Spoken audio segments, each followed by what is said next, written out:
I'm Holly Robinson Peete. And I'm Rodney Peete. I'm the co-author of My Brother Charlie along with my daughter Ryan. And I'm the author of Not My Boy. Autism is a brain disorder that affects a child's ability to connect socially. So autism is a very devastating disorder that can really make it very difficult for families.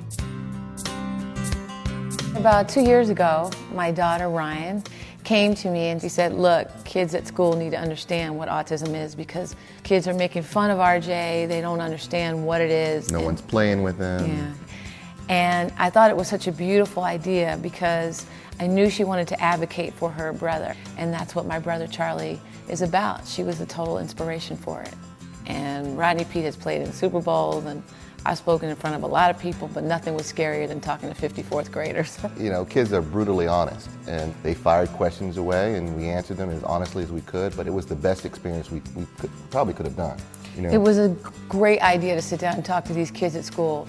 So My Brother Charlie is an opportunity for children to read about a kid who's really cool. And in the book, Ryan says, you know what, if you just get to know my brother and you take your time and be patient with him, you'll find out he's a great kid.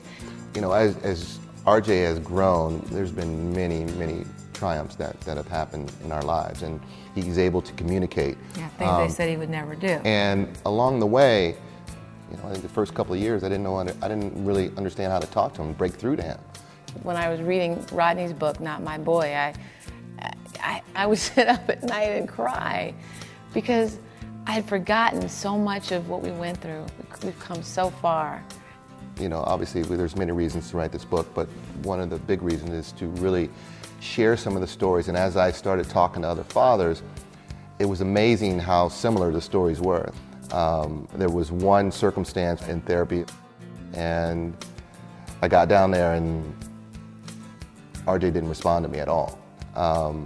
And at that moment, I knew that I better get on board and understand what autism is. Otherwise, I'm going to lose my son, my family, everything around me. It was important for me to share those stories. So I think it's something I hope a lot of men read, and not just men, but women as well, and change that expectation. Once you're able to change that expectation, then you can grow and move forward. But as long as you sit right there in that place and feel this sense of why me, why my son, not my boy, and you stay there, then you're just stagnant. And so I think what's great about Rodney's book is that it talks about just really having hope that these things will happen and find a way, come up with some way to figure out how you can have a little bit more empathy. The biggest part is that there's a small window of time that you have to connect with the kids. If you're wasting a year, 6 months of being in denial and your self-pity and your ego, that's time wasted from a child being able to be brought out of that world. Yeah, and that's why I love about our two books. It gives people opportunities to look at autism on different levels. Everybody has a different approach, but the one thing we have in common is that we want these children to be embraced, and I think that rings true in Not My Boy and in My Brother Charlie. And I'm just thrilled that we're able to get that message out.